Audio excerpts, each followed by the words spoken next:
Welcome to the October 10th, 2019 Folsom Cordova School Board meeting in closed session. Action. Meeting with our standard announcement of a broadcasting is being made at the direction of the board and that the broadcast may capture image sounds of. And now if you stand and join me and a special group of Natoma Station students who will be leading us in the pledge.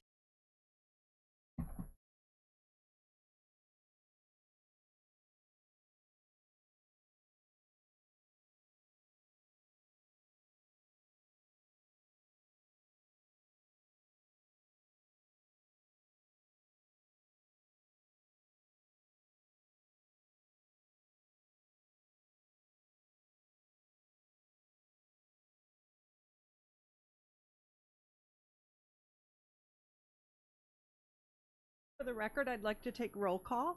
Student board member Scarlett. Present. Mr. Here. Here. Mr. Hoover. Here. Mr. Here. Ranking is here. Get an adoption of the agenda. Moved by Mr. Clark, second Short. All in favor? Aye. Moving on to public participation. Group address the board this evening. So, students from Natoma Station and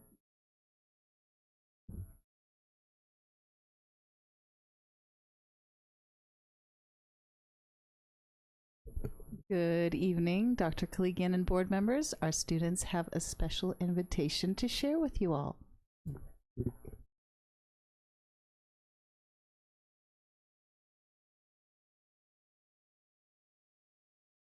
Good evening. I'm Joaquin Suazo, one of the newly elected student council officers this year at Natoma Station Elementary School. The other student council officers and I are here tonight to share information about an important upcoming occasion which we are proud to be having at our school again this year. Natoma Station is having its annual celebration, a Veterans Day tribute on Friday morning, November 8th at 8:45 a.m. in our multi-purpose room.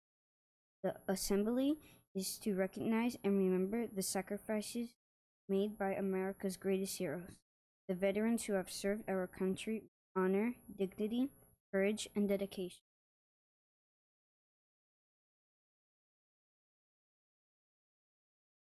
My name is Maddox. I am honored to share a little about our upcoming program. All of Natoma Station students will be participating in the assembly. Student representatives from different grades will be sharing information about the meaning of Veterans Day because it is important for us to now know why our nation celebrates this holiday. The kindergarten through 5th grade students will be singing familiar patriotic songs.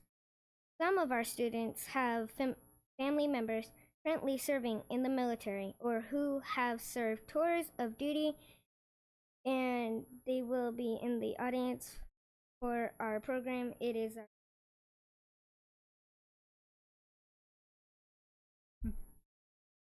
Hi, I'm Pernell Rochenarander. Our student council will be making thank you posters and cards, and the students will cut our red, white, or blue stars and put family names of veterans on them.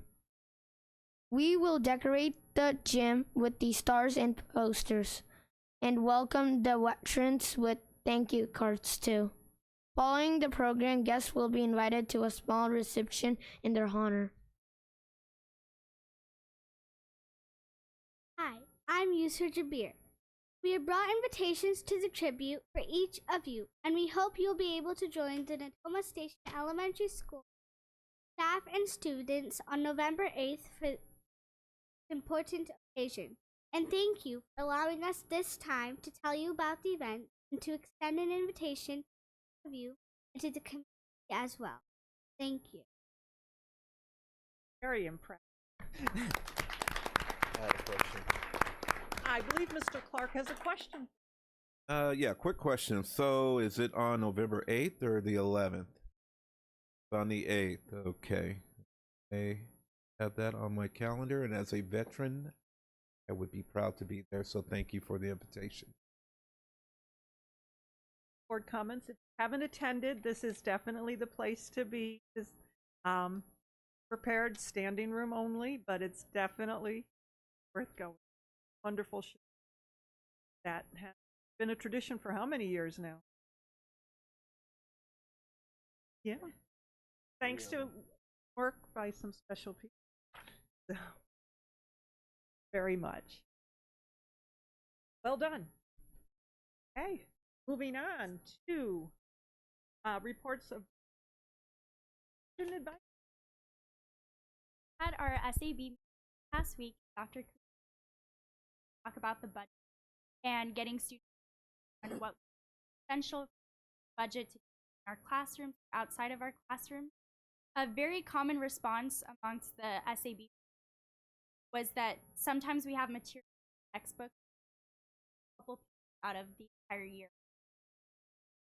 After sometimes that's not so, that could be. On the contrary, saw is very everybody is that keeping advanced technologies that upholds that, keep technology updated classroom. It's a very great way to stay engaged in the classroom, and that leads to the technology question that we discuss about finally at the next meeting. How we integrate technology learning into the classroom, Chromebooks or phones, keeping students' attention. And our next meeting, November 19th at Sutter. California School.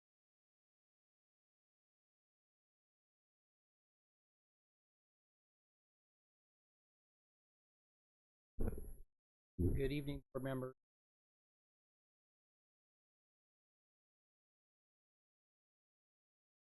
I wanted to thank Superintendent Crawford for joining us.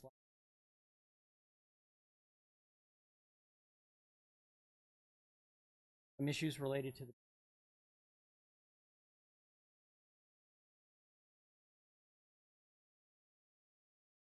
also inviting us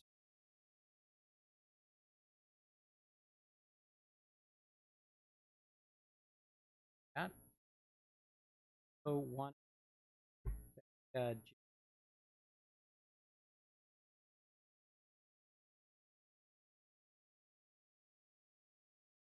I got all mention keynotes.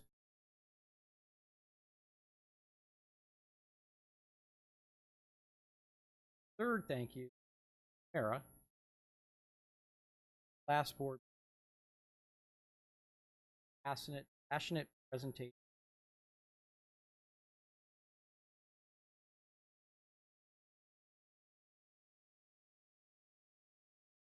Thank you very much.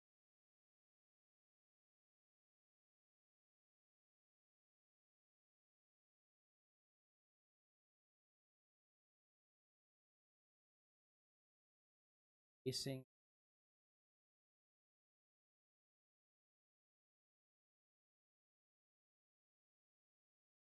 a lot of our IAs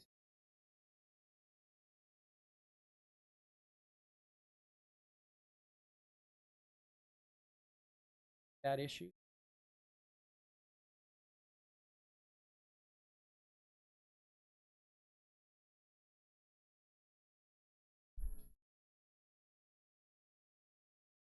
Patient Folsom.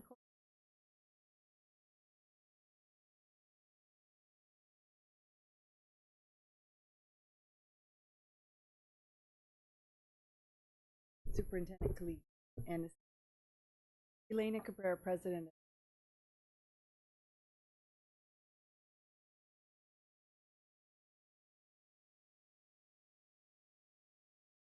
Positive behavior. And will be recognized at the Cal. Both of the in its White Rock Elementary, Cordova Meadows Elementary.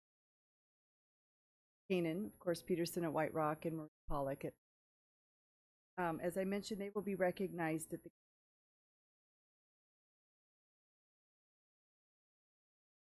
the framework of PBIS. They have been working on and directly working with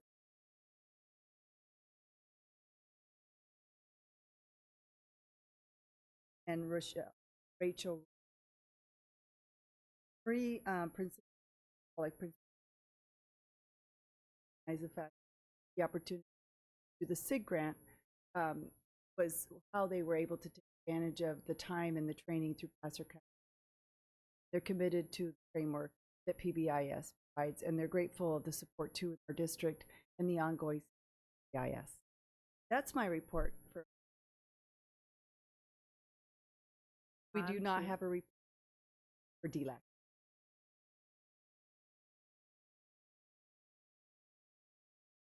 Second.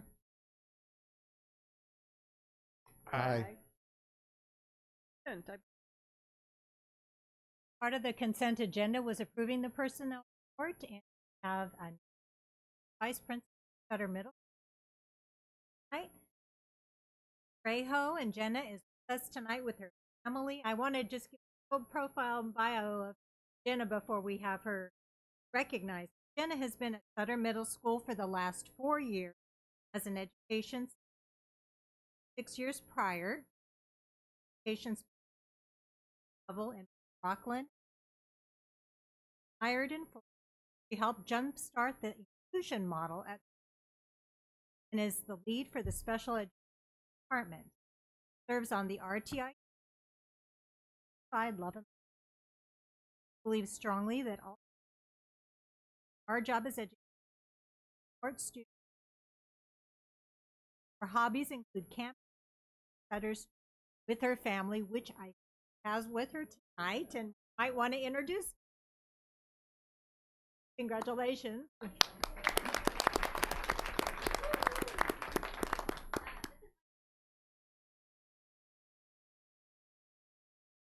Welcome.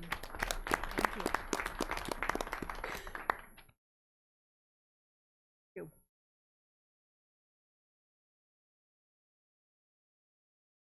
Item of the evening, budget visioning update. Superintendent. Thank you.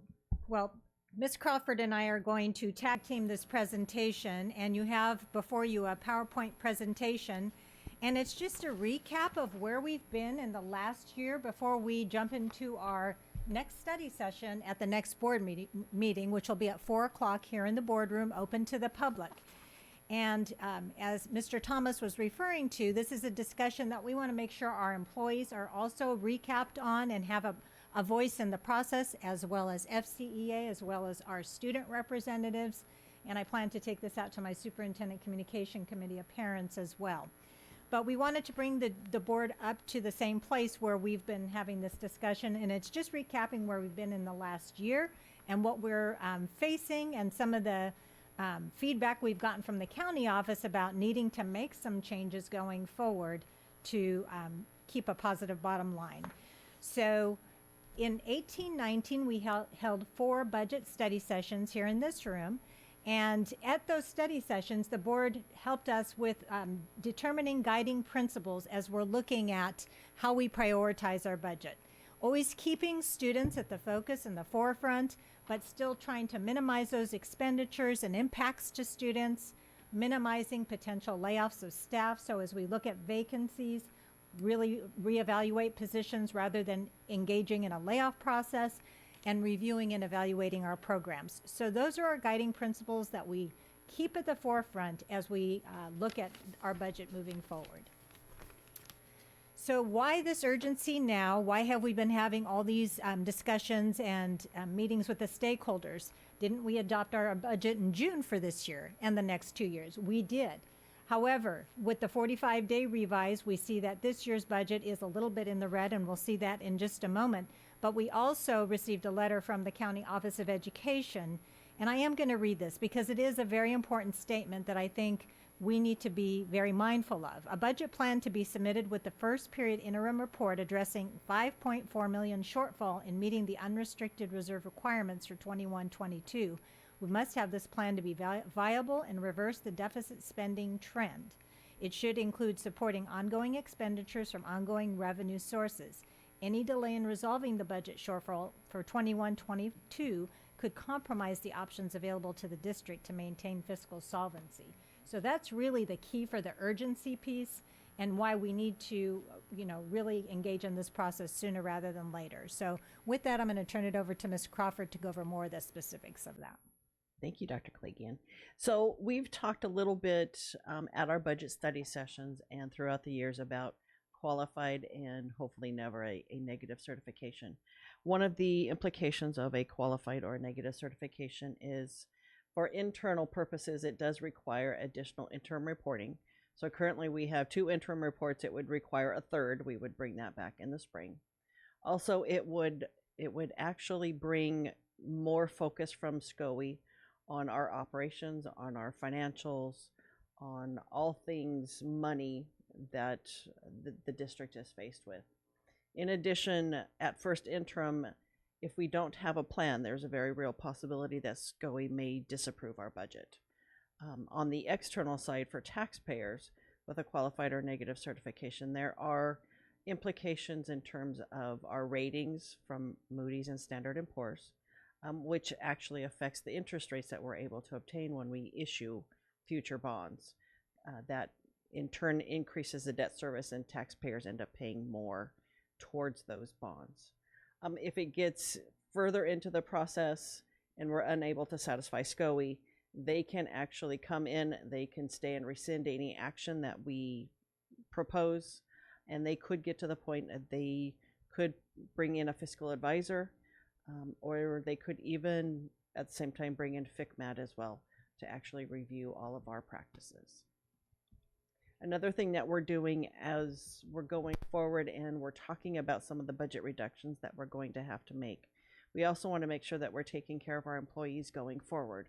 We are in the second year of our 2-year bargaining agreement. So after this year, it expires. So going forward, we want to start the discussion now about what salary increases, what type of compensation can we offer our employees going forward. The cost of 1% that we projected based on our budget in June for all bargaining units is about $1.6 million. And that's 1%. So for each percent of salary increase, you just multiply that.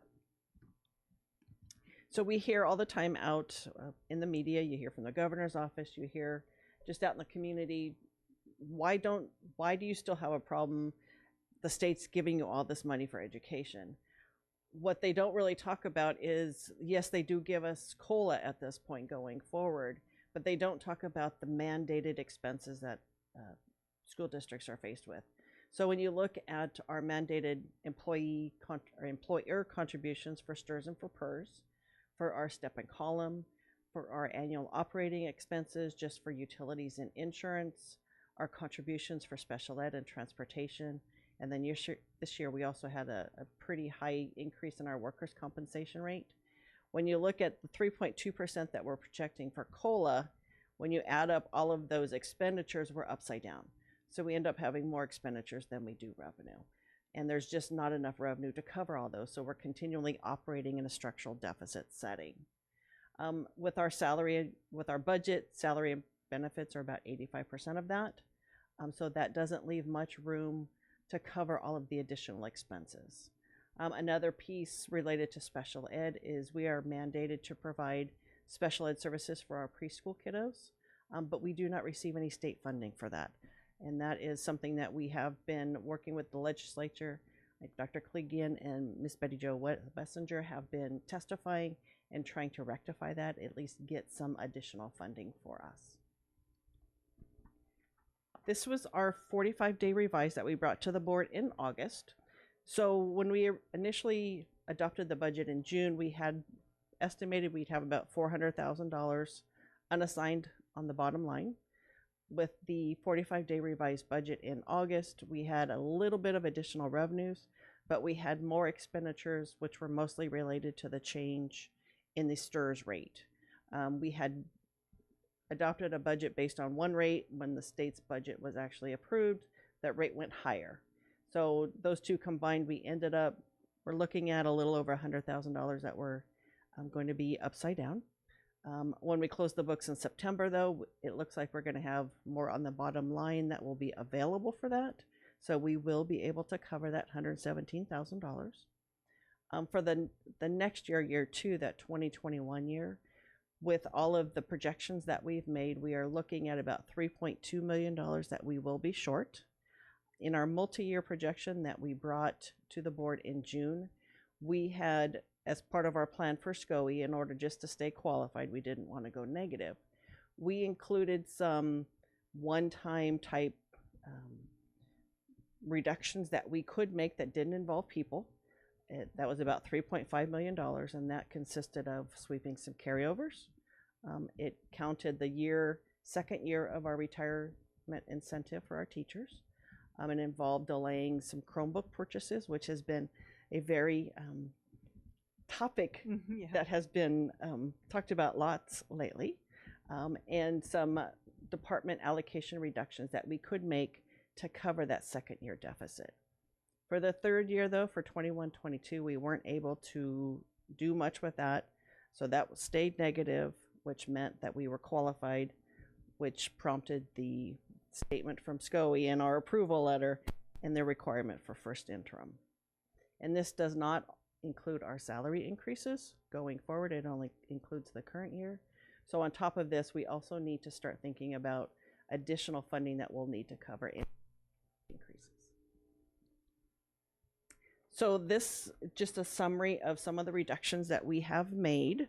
So for the current year, we had the retirement incentive for our certificated employees. We ended up with about 13 positions that we were able to obtain a savings by not filling those vacant positions. And that will actually, there's a 5-year savings on that. We did reduce some travel and conference. We reduced our contribution to Fund 71, which is our retiree benefit fund. We eliminated a couple of administrator positions. We collapsed some vacant positions. We eliminated some one-time expenditures, and we eliminated our summer school for elementary and our boost program. For 2021, this is what I alluded to earlier. This was just part of our plan. Like I said, it didn't affect people. It was a proposal. SCOE was able to accept it, sign off, and approve our budget with it. This hasn't happened yet, so it's still open for discussion.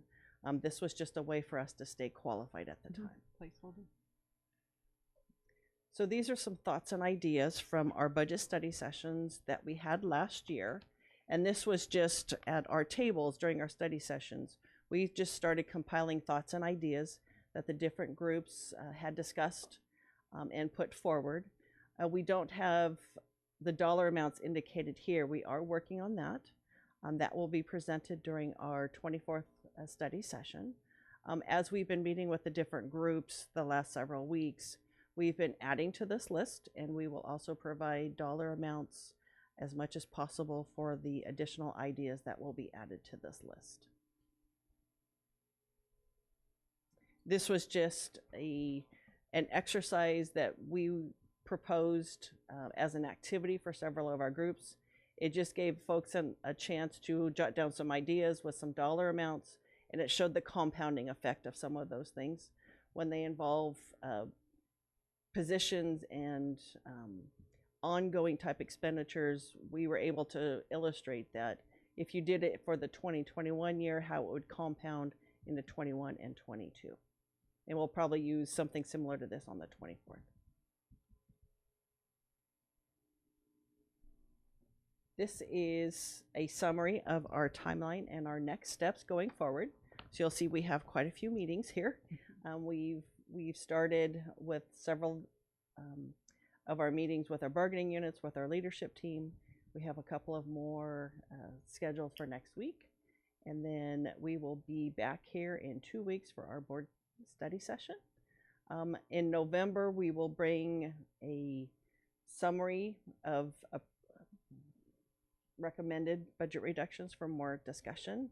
And then we are required by December 15th, because it falls on a weekend, we have to submit our budget to SCOE on the 13th. So we will have final formal approval for the board on December 19th. Thank you very much. Are there any questions from board members? Yeah, I have Mr. a Clark? question. Rhonda, thank you for your presentation on that. I just, my concern is our preschool age kids, and I guess it's more of a question for Betty Jo and Dr. Collegian, because I appreciate you guys advocating to try to get the state funding. But what can we do, I guess, as board members to kind of advocate as well, and testify or do whatever, and find out let them know the importance of having that for our preschool age kids. Is there anything that we can do as a board? We can certainly have you come with us when Absolutely. we go and testify. Okay, And, great. Yeah, I just wanted to know. I mean, I know that you guys are doing your thing, but I think if you have a voice from one of us board members, I mean, it might kind of help out, especially with our members of the assembly and state. Can the board adopt a resolution as well? just going to Yeah. mention a board resolution would be another way. Right.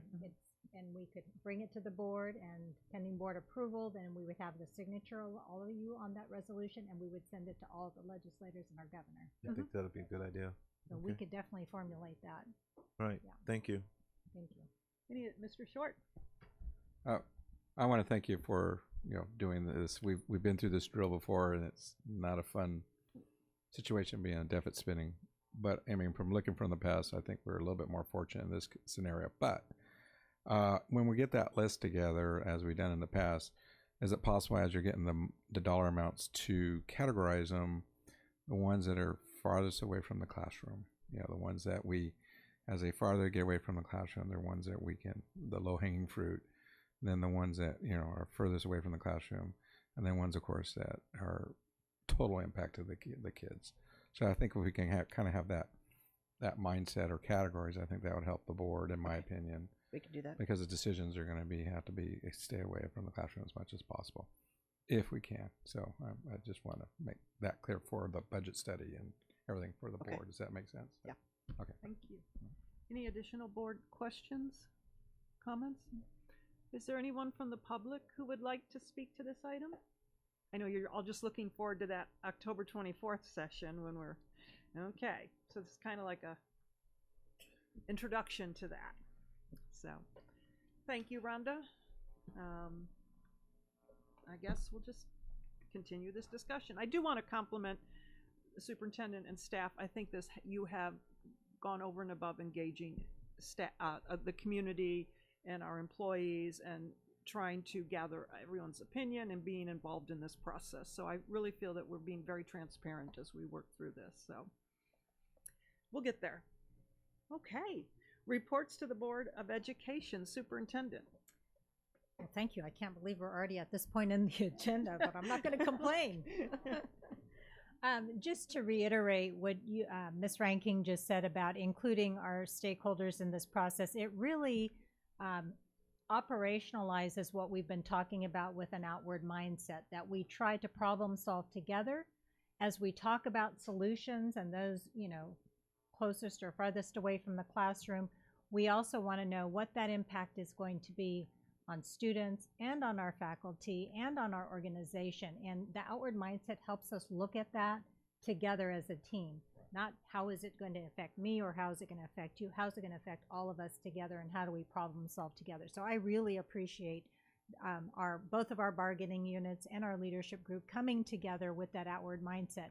Monday's Professional Development Day, our keynote speaker is from Arbiter Institute, and he is going to be addressing the outward mindset, which really will, I think, reaffirm where we're going with that as a foundation, and a common foundation that we can all engage in as we have these discussions and future discussions as well. So kudos to all of our leadership groups. And I also want to thank Scarlett for letting us impose on her agenda this last week at short notice to allow us that opportunity and to engage with the students. It is always so inspiring and refreshing to hear the student voice and to hear those things that are most impactful to our students. And thank you, Scarlett. You're doing a fantastic job, and same with all the representatives that are there. So thank you for your leadership. And I think that's all that I have to share. Thank you. Okay, we are moving right along. We really are. Scarlett, do you have anything else to add at the end of the meeting? Well, in return, thank you, Dr. Kaligian, and to your team for coming and asking for a student voice about the budget. It seems like a topic like, oh, what do students know about money in that, extreme amount? But asking us even the details, what do we see as important in the classroom, outside of the classroom, and what we don't see as important, we really appreciate that. And I heard students talking about how they like that as well. So thank you. Any board members ready? Mr. Short, do you have a report? We're already there. Yeah, we're there. Wow. Well, I've been kind of busy the last couple of weeks. I think one of the highlights was the Sac County School Boards Association on October 2nd. If you haven't been to one, it's really good to attend. Chris was there, and but I know everybody gets busy. But we had a good speaker there, which kind of was, right, we raised a few eyebrows. But the feature speaker was Anish Raman. He was a former Obama speechwriter, a Facebook economic impact lead, CNN reporter. I mean, he was a Harvard graduate. He had a lot of credentials. Very good speaker, very interesting. He had a lot of statistical analysis on what the future of the workforce is going to be. Of course, the governor appointed Mr. Raman to this commission that's going to look at he's a senior advisor on economic strategy and external affairs. That's a large commission, I guess. But he did talk about the polarized economy. The governor doesn't want a resilient, sustainable economy. And they're really trying to study why we have this polarized economy. You have the Bay Area development and the inland areas, and why that's happening. And so they're studying that. And of course, everybody, the cost of housing in the Bay Area is very expensive. People want to build an inland area, and there's long commutes. And so they really talked a lot about the housing costs, the homeless, why the housing cost is going up, and why people are, and ultimately why the jobs are degrading. And they did bring up the fact about the gig infrastructure. They don't call it industry, like the latest bill he signed about like Uber and stuff like that. That it deteriorates the job quality of the job. But all that ties in is to make an alignment and partnering with the education community and the streamline part going into the workforce. And of course, he had a lot of data that showed that we have like 35% of the kids or folks graduating from college don't have jobs. They're like making $15 an hour, which is really scary. But there's reasons behind it. They get out there, they have a degree that's not applicable, and it's not aligned in the workforce. So all that said, they were talking about the higher education is silotized. They want to look at that first and try to align it in with the workforce for the future, and then also pre-education before K. But K through 12 was not really on the table, which I think a lot of school board members are, well, why aren't we talking about K through 12? So that's the takeaway I talk is there's kind of a blank spot, because we thought, well, K through 12, we can really align and hopefully come up with some innovative ideas for the future where we can get kids out there, not always college bound, but another track that gets us out there and aligned with the workforce out there. So if you are interested, and he is on the website, he does have his presentations out there, a lot of data to look at. And I just thought it was interesting. Maybe Chris, you can embellish what I was talking about. Did go to a board boundary meeting, and the one in Folsom here, that was really good. I was really impressed with staff and everybody. Good job. A lot of good questions. I think the kids had the best ones, and did they? The kids had the best ones. But I really saw a really good vetting process. It's not an easy decision on these boundaries. There isn't one silver bullet out there. It's going to be some tough decisions. But I think the board, when it comes up here, we'll be having some good data coming and good background. And I'm really want to thank the staff doing such an excellent job of putting that together. I think that is the best part, is hearing the people and how it impacts people, like you were talking about, Dr. Kaligian, earlier, is how does it impact us? And so I think we did a really good job. So I'm really excited to see how that comes about. And we'll look at all the different scenarios. The scenarios, there's a couple in there that pretty obviously just don't work. And then there's a couple that maybe a little tweaking here and there will work. So that's what we did. And I want to thank everybody for doing that. That's it. Thank you. Wow, that was the longest I presentation know, that was of the the meeting. longest part of the meeting. Done, Ed. Mr. Clark. Yeah, just the county board dinner. It was very enlightening for me, and even afterwards, we had a table talk. Dr. Clegan, Ed, and a couple other board members from the Elk Grove Unified School District talked about what do we see in the future as far as our student education and career tech education. So we had a really good talk about that. Not much on my agenda this past 2 weeks, except I went to the Cordova 2x2, Cordova Recreation and Park District 2x2. They're doing some big things. I'm just excited about the new pool being built that's going to be open mid 2021, I believe. So hopefully we can get that up and running. Other than that, I don't have anything else. Thank you. Mr. Huber? I'll pass tonight. No report tonight. Well, Ed took your time anyway. I know. I'll cede my time to Ed. There you go. Mr. Reed? Retroactively. Mr. Reed? Thank you.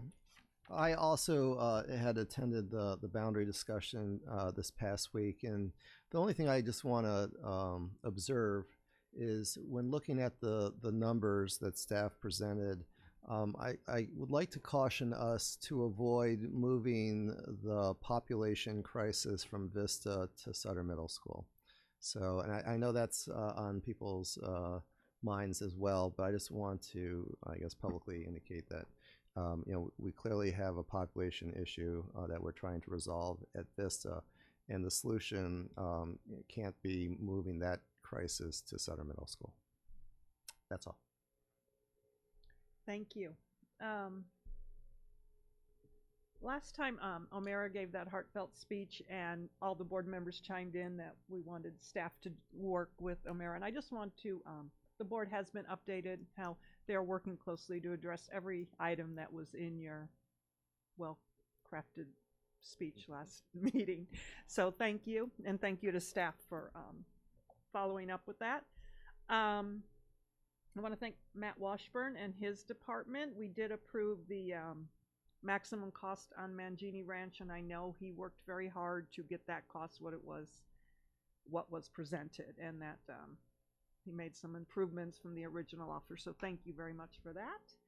And I believe that is it. Have a good evening. Good night. Meeting adjourned. Almost. What's your record?